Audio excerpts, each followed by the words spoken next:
boqor Aabi Yuusuf Cabdilaahi oo ka mid ah madax dhaqameedka waaweyn ee reer Somaliland oo qayb ka mid ah warfidyaanka Goodhaweyd kula hadlay hoyga uu ka degay magaalada Hargeysa ayaa shaaca ka qaaday in xukuumadda Somaliland si cad ugu hor istaagtay inuu soo guto waajibaadka diiniga xadka isaguna bogaadiyay madax dhaqameed Soomaaliyeed oo si weyn uga soo shaqeeyay in boqorka xilligan loo qaado wadanka Sacuudiga airportkii aan tegay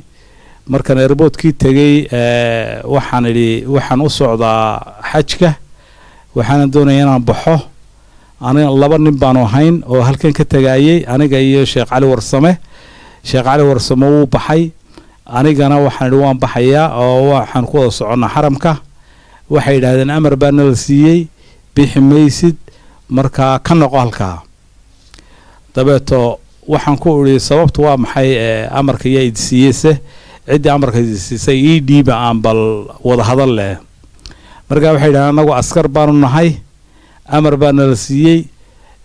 hebel doono hebelkii baan telefoon kula hadlay telefoonada wada xidhmeen mas'uuliyiintii meesha doonday joogtay baan la xiriir iyaguna telefoonadii bay xidhaan kamaradana way naga daawanayaan airportka oo annaga iyo askarta iyo dadkii meesha joogay iyo sidaan u socono iyo farsamada meesha ka socotay waxay naga daaweynayeen kamaraha may soo bixin way isqariyeen telefoonadiina way qaban waayeen arinku saas oo u dhacay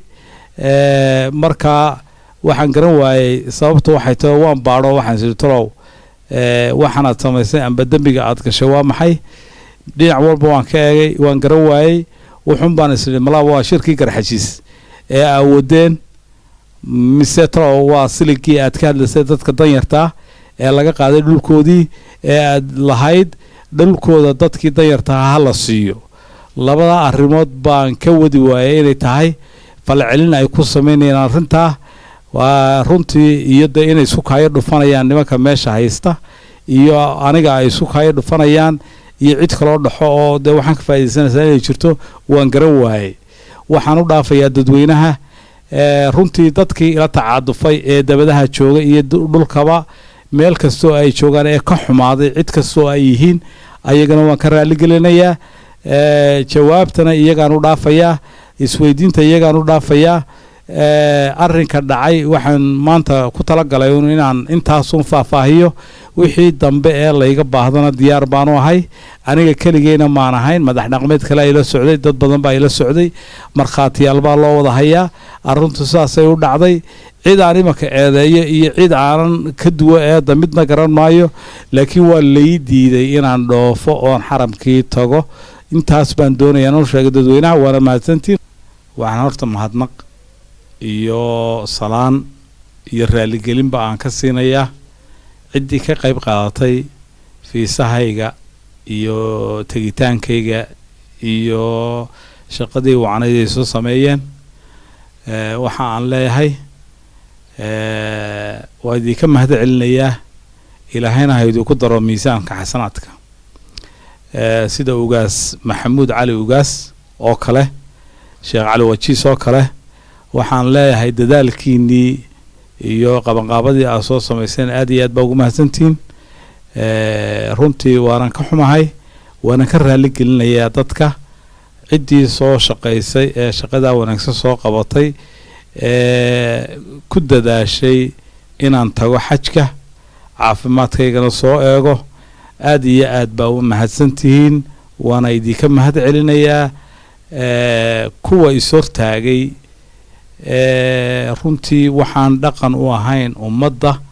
islaamka ah mee lagu jiro maalmihii barakaysnaa ee 10kii cishe u barakada badnaa